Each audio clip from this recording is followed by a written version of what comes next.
Hi, welcome back to CS170 fall session for 2021. Just a couple quick things for logistics.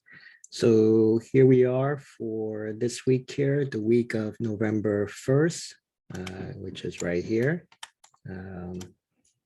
So as you can see, we've wrapped up all your stuff for the second part, which is this blue area. So your exam is coming up next week. And then all of this stuff here in the green, the material is essentially your spreadsheets and a couple other things related to security and privacy and whatnot. And that will be picked up on the third part of your final exam. Okay, so you can see that we've opened up on your assignments, the introduction to spreadsheets. And then these are the relative post dates, due dates, and accept until dates, right? And you also have quizzes here for your loops and arrays. So, so there's a couple of different things that kind of came up. Some people asked about like the quizzes opening up at the end of the semester. I believe that's kind of mentioned in the syllabus. So basically, if you had to miss a quiz for whatever reason, we have a short window at the end of the semester where you'll be able to take those quizzes. And do really try to take the quizzes. They may not seem like they add up to a lot of points, but they do add up. Look at how many quizzes you take. And then secondly, you look at the questions that we asked on the quiz, they do show up on your midterms. In this case, your second hourly exam. So, you want to really take advantage of these things. There's a lot of these things that are out there that's really for your benefit to help you prepare and study for your hourly exams. Some of you have taken advantage of those and have done quite well on the hourlies, and some have not, right? And if you have any questions about any of the topics, obviously on your modules, learning objectives, it lists every single thing that will be covered for the exam. And if you see something in there that you don't understand, you really need to jump into the lab hours or whatever. I see a lot of you not really taking advantage of Piazza, but you should be using Piazza to ask questions and try to get some clarification on whatever it is that you don't understand so well. Okay. You can send me emails. I'll try to get to it. My week is usually pretty jammed up, but I do try to respond to emails as quickly as I can, right? And same thing with your TAs, their lab hours. The lab hours are open to everybody, okay? So try to take advantage of these resources that are out there so you can prepare best for your exam that's coming up, okay? So one thing I did notice, right? So this last quiz on functions, or actually it was more the variables and scopes. I saw some people are still getting confused on global versus local variables. And even I saw that on the assignments too, on how they were passing variables around, okay? So I'm gonna do a little demo of that just to kind of go over some of those concepts, and maybe I'll pick up a couple of things related to debugging and whatnot, which seem to also mess people up on their assignments, right? If you remember on the debugging, I mentioned that you should break up these calculations into like smaller pieces and put like alert boxes in there to verify that they're working or not. If you just code everything all in one shot, or you're copying from wherever, you're just never going to figure out what's wrong with it if you just try to do it all in one shot. Okay. And the other thing I'd like to mention while I'm on that subject, right? A lot of people, when they took whatever they took to put together their assignments, I think we cut some slack basically for some people on these things, depending on the situation. But if it clearly states on the JavaScript guide and whatnot what you can and cannot use, you really should follow that, right? And if it says you're not supposed to use get element by ID, then don't use it, right? If you do use it, you're just asking for trouble, right? So, do follow directions and read and do those things. And same thing for your midterms and whatnot. So you should know what's out there. I mean, everything's in the syllabus that tells you what you're allowed to do, what you're not allowed to do, okay? And follow those directions, okay? All right, so anyway, let's go back here. All right, so I set this up to kind of demonstrate a little bit about global versus local variables, okay? As you may have seen on your quiz, and even to a certain extent when you look at your assignments, the idea of like global versus local. And so what that is here you have the script, right? Script and script, okay? And then here, anything you kind of declare like this is basically at the highest level, right? So that means like that variable, whatever you set it to, whatever you declare it to, whatever you set it to, is available everywhere, right? Whatever functions I end up declaring in here, however much I do in here, they'll all be able to access that, okay? And I'll demonstrate that in a second, okay? But so what I did here, right? I just kind of took variable 1 and 2 and I concatenate them, right? Again, this is something you should be familiar with and make sure you understand. So concatenation is basically doing a plus sign and just adding them together, okay? And then I stuffed it into this other variable. So I declared a variable final text equals to this, okay? And then we just did some printing, right? So how do we print it to show up? It's almost like, you know, you're printing out your HTML here, right? So here I did like a document write with the BR and another BR just to do a couple of carriage returns. And then I wrote the final text, which is this, okay?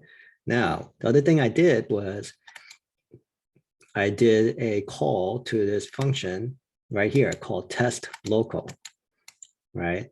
And then I'm passing in variable 1 and 2 here, 1 and 2, which is basically copies of these, first var, second var, okay? And I'm passing it in, and I declared a variable called return code, and I'm initializing it to whatever I return out of test local. Test local is here. I declared the function, okay? And then I said 1 input, 2 input. Kind of doesn't really matter since I'm not really using them, but I kind of set it like that, okay? And I shouldn't have really done it that way. Usually how it works is I should pass in these variables here into the function, and then I do something with it in here. But I'm actually accessing these variables from within the function, which is not really great practice, right? You should be separating them out, but I'm doing this to demonstrate you know, how you can access the global variable within the local variable, okay? So here, I declare another variable 1 here. Within this function, I declared a var variable 1, which is different than this var variable 1. Obviously, it looks like it has the same name. It does have the same name, but it's different, okay? So this becomes the inner var, right? And then again, I'm going to set up another final text, which is same as this final text, but it's different. This is the global variable version. This is the local. Now, what I did was I took the variable 2, which you can see it's nowhere in this function declared.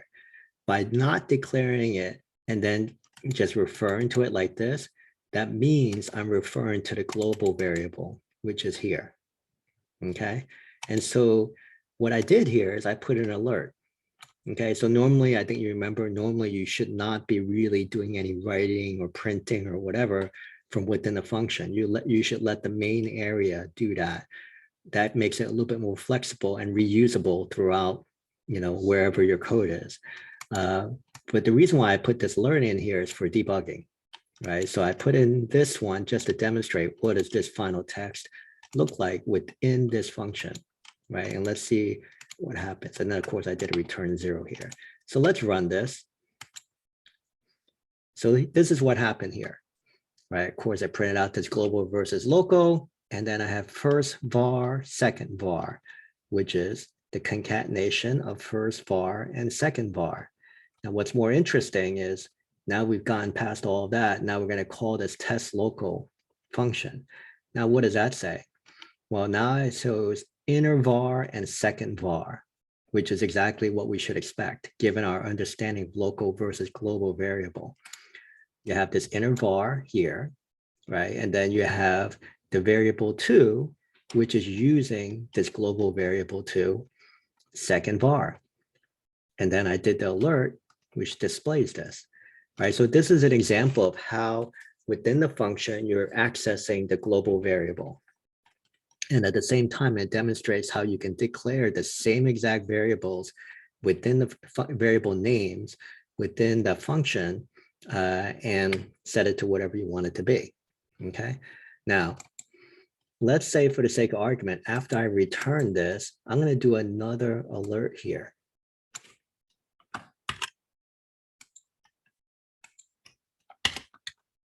Okay, so after I did this call to the function, I'm gonna do another alert of this final text. I mean, have a think about it. What do you think that final text will show? Do you think it will show this? Or do you think it would show this one, this final text that was displayed before we went into the function? Okay, have a think about that. Now I'm gonna run this code. Let's see what happens. So I run it. The alert box goes to your inner var, second var, which is this alert right here. I'm going to click OK. And here we go. It says first var, second var, which means it's displaying this final text, okay, before we went into the function, which means that whatever I did within this function, I declared a variable 1, I declared a final text, I stuffed something in there, I did an alert. All that is gone when I step outside this function and come back to the main code here. Within the main code, when I do the alert for the final text, it's showing everything that was set before we went into the function. So that's why when I do this alert, it says first var, second var. Okay. Now, let's say for the sake of argument, let me see. I'm going to declare a variable within here, var inner var equals got here.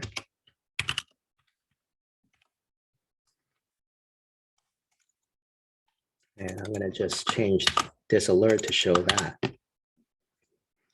And by the same token, I'm going to change this. Oops, I should take that out. Like that. So let's run this.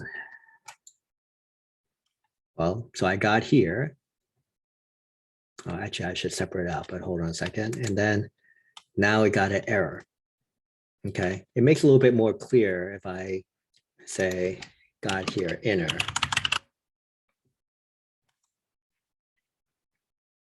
Okay.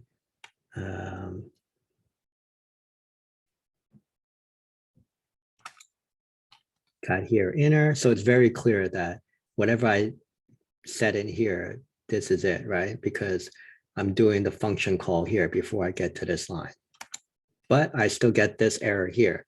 So why did I get this error? I got this error because when I go out to the main code, there is no inner var. The inner var only exists within this function. Okay, so this is an example how I declare a variable within a function. It is not even available to the global.